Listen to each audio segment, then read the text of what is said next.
Assalamualaikum warahmatullahi wabarakatuh. Perkenalkan, saya Fikri Aizjan dari kelas BDP 3B.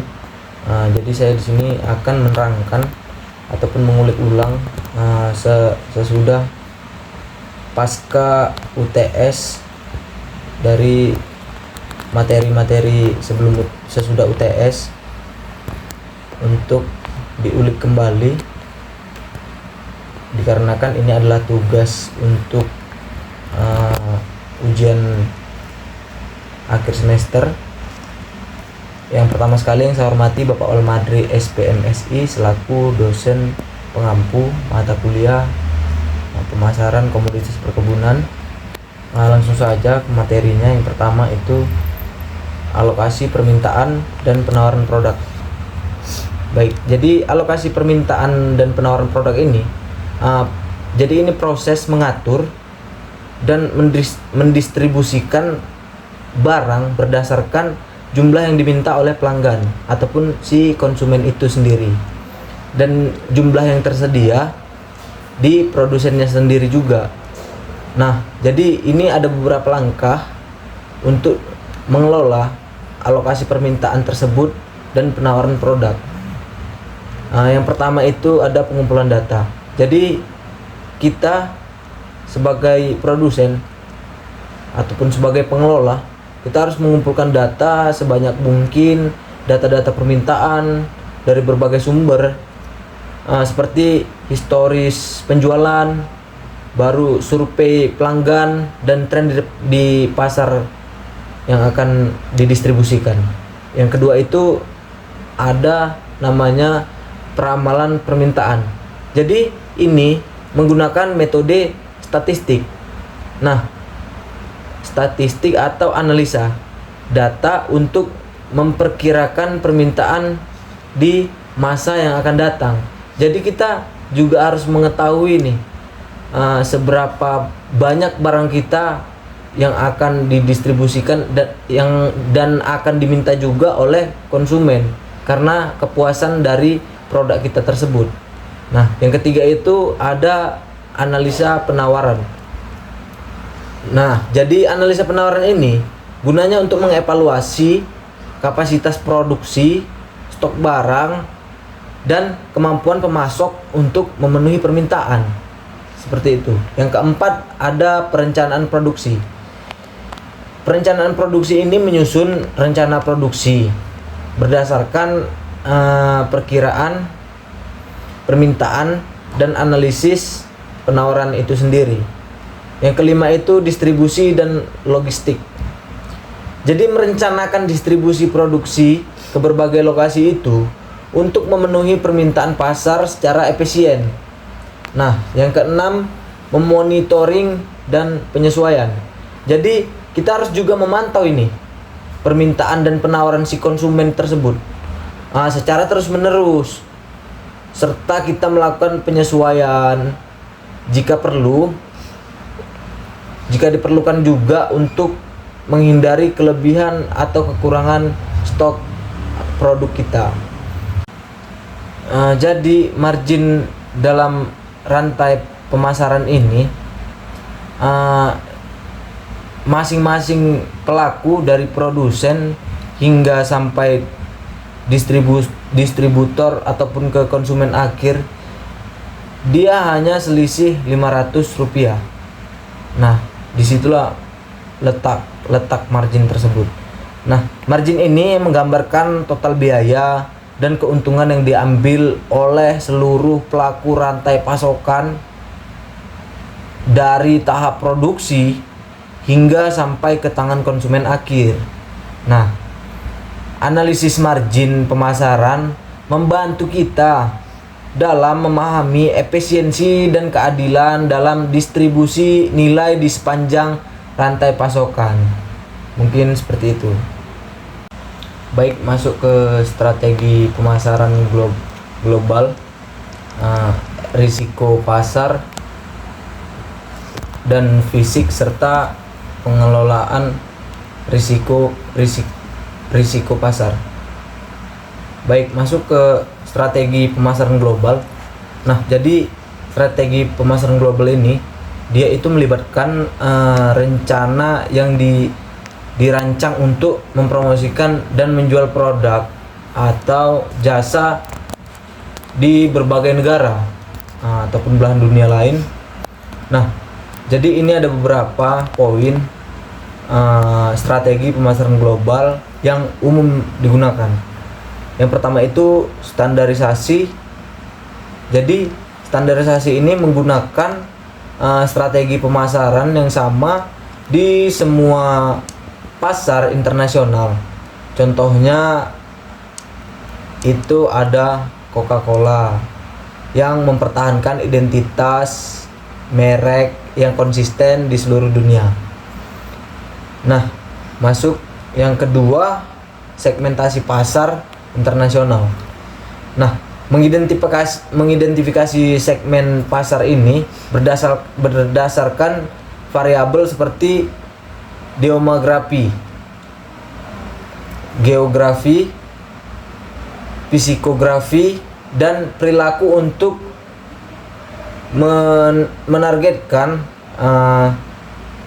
menargetkan audiens yang tepat di setiap negara. Yang ketiga itu ada penetapan harga internasional. Nah, jadi ini gunanya menentukan harga produk di berbagai pasar dengan mempertimbangkan faktor-faktor seperti biaya, daya beli konsumen, dan persaingan lokal yang ada di pasar tersebut. Yang keempat itu distribusi global. Jadi ini mengembangkan jaringan distribusi yang efisien untuk menjangkau konsumen di berbagai negara dan belahan dunia. Nah, ini bisa melibatkan kemitraan dengan distributor lokal ataupun membangun infrastruktur distribusi sendiri. Yang kelima itu, dan yang terakhir, promosi dan komunikasi global. Nah, ini merancang kampanye pemasaran yang efektif dengan mempertimbangkan perbedaan budaya, bahasa, dan media di setiap negaranya. Nah, jadi risiko pasar dan risiko fisik. Nah, kita masuk kemari risiko pasar. Jadi risiko pasar ini mencakup berbagai ancaman yang dihadapi oleh perusahaan ketika memasuki pasar internasional. Nah, beberapa poin akan saya sebutkan meliputi risiko pasar utama. Ya, yang pertama itu ada fluktuasi mata uang. Nah, jadi ini perubahan nilai tukar mata uang. Nah, dapat mempengaruhi profitabilitas perusahaan yang beroperasi di berbagai negara. Dari yang kita ketahui bahwasanya setiap negara itu memiliki mata uang dan nilai tukar yang berbeda-beda. Jadi ini sangat mempengaruhi. Nah, yang kedua itu ada perubahan regulasi. Nah, kebijakan pemerintah dan peraturan yang berbeda di setiap negara dapat mempengaruhi juga operasi dan kepatuhan si perusahaan tersebut. Yang ketiga itu ada persaingan pasar. Nah, tingkat persaingan yang tinggi di pasar internasional dapat mengancam perusahaan ataupun pangsa pasar dan keuntungan perusahaan itu sendiri. Yang keempat itu perubahan preferensi konsumen. Nah, perubahan tren ini dan preferensi konsumen yang cepat dapat membuat produk menjadi usang ataupun kurang diminati karena sudah ada yang baru, seperti itu. Nah, masuk ke risiko fisik. Jadi risiko fisik ini berkaitan dengan ancaman yang dapat mempengaruhi operasional fisik perusahaan. Yang pertama itu contohnya kayak bencana alam. Ya, bencana alam itu ada gempa bumi, banjir, dan bencana alam lainnya yang dapat merusak fasilitas produksi dan mengganggu rantai pasokan lah. seperti itu. Yang kedua itu gangguan logistik. Masalah logistik ini seperti kemacetan di pelabuhan, penutupan jalan, atau kegagalan transportasi, dan menghambat distribusi produk dari suatu perusahaan itu tersebut. Nah, mungkin beberapa pasar akan saya sampaikan di sini, jenis-jenis pasar akan saya sampaikan di sini. Yang pertama itu ada pasar persaingan sempurna. Jadi pasar di mana terdapat banyak penjual dan pembeli. Nah, sehingga tidak ada satupun pihak yang dapat mempengaruhi harga di pasar. Jadi produk yang dijual itu homogen dan tidak ada diferensiasi. Nah, contoh produknya itu seperti kayak produk-produk pertanian seperti gandum, beras, dan jagung, komoditas seperti emas dan minyak. Nah, yang kedua itu jenis pasar monopoli. Jadi pasar ini hanya ada satu penjual yang menguasai seluruh pasar untuk produk tertentu. Jadi si penjual tersebut dapat mengendalikan harga dan jumlah barang yang ditawarkan. Nah, contohnya itu yang sering kita pakai PLN ataupun listrik ya. Yang kedua itu ada PDAM, air minum seperti itu. Nah, yang ketiga jenis pasar oligopoli. Nah, pasar yang didominasi oleh beberapa penjual besar yang sering bersaing. Produk yang dijual bisa homogen atau terdiferensiasi. Nah, contoh produknya itu industri otomotif. Misalnya kayak Toyota, Honda, BMW. Yang industri telekomunikasi, misalnya Telkomsel, Indosat, XL. Nah, seperti itu. Yang keempat itu pasar monopolistik. Jadi pasar ini penjual menawarkan produk yang terdiferensiasi. Setiap penjual memiliki sedikit kekuatan untuk menentukan harga karena adanya perbedaan produk. Contohnya itu restoran.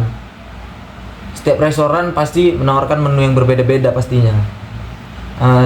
Terus pakaian, banyak brand-brand pakaian yang berbeda-beda. Baik, masuk ke supply chain management dan value chain management. Nah, jadi supply chain management ini sendiri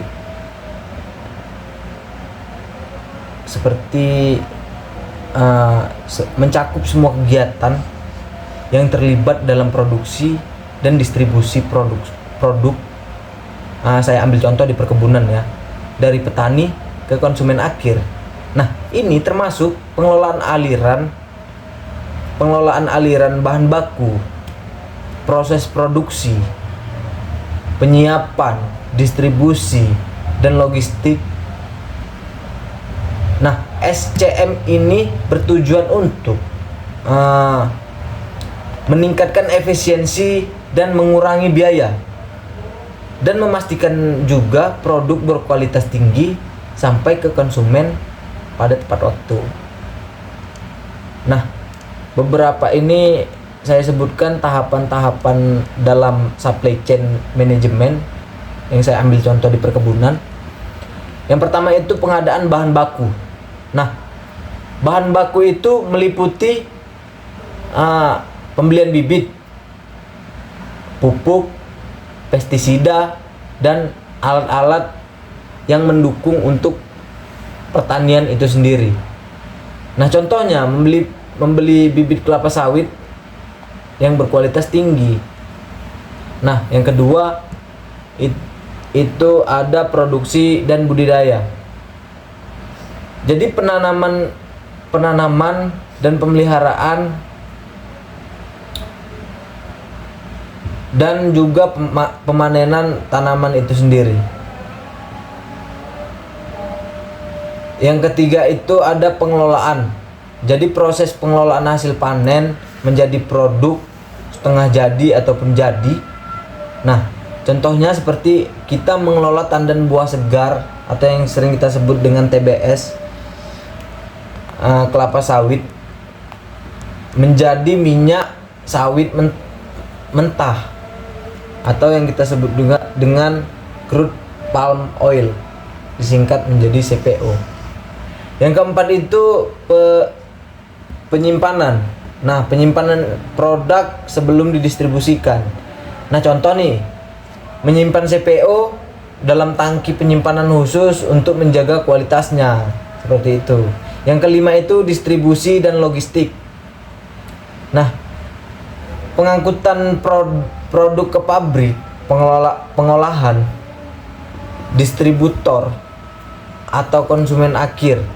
Nah, contohnya seperti kita mengirimkan CPO dari pabrik ke perusahaan manufaktur ataupun pabrik manufaktur makanan juga. Yang keenam, pemasaran dan penjualan. Nah, aktivitas promosi yang kita butuhkan dan penjualan produk ke konsumen. Contohnya itu seperti pemasaran minyak kelapa sawit ke perusahaan kosmetik ataupun produsen makanan, bisa juga ke perusahaan-perusahaan seperti sabun mandi ataupun sabun wajah, seperti itu. Nah, masuk ke value chain management. Nah, ini juga saya ambil contohnya di perkebunan ya. Jadi value chain management atau yang disingkat menjadi VCM di perkebunan fokus pada peningkatan nilai di setiap tahapan produksi dan distribusi untuk memberikan keunggulan kompetitif. Ini melibatkan identifikasi dan optimalisasi setiap aktivitas dalam rantai nilai untuk meningkatkan efisiensi, kualitas, dan inovasi. Nah, jadi tahapan dari si value chain management ini, yang pertama itu inbound logistik. Nah, ini pengadaan bahan baku dan bahan penunjang. Nah, contohnya kita memilih pemasok pupuk dan pestisida yang andal dan berkualitas, seperti itu. Yang kedua itu operation. Nah, ini proses produksi dan pengolahan. Contohnya itu seperti implementasi teknik budidaya yang efisien dan ramah lingkungan untuk meningkatkan hasil panen dari kelapa sawit itu sendiri. Nah, mungkin dengan mengelola supply chain dan value chain secara efektif, perusahaan perkebunan dapat meningkatkan efisiensi operasional dan juga mengurangi biaya menawarkan produk-produk berkualitas tinggi yang memenuhi kebutuhan konsumen serta memberikan nilai tambah yang lebih besar lagi untuk si produk tersebut. Jadi value chains dan supply chain ini tidak dapat dipisahkan karena ini saling keterkaitan satu sama lain. Mungkin sekian yang dapat saya paparkan. Bila ada kata-kata saya yang salah, saya mohon maaf. Wabillahi taufiq wal hidayah. Assalamualaikum warahmatullahi wabarakatuh.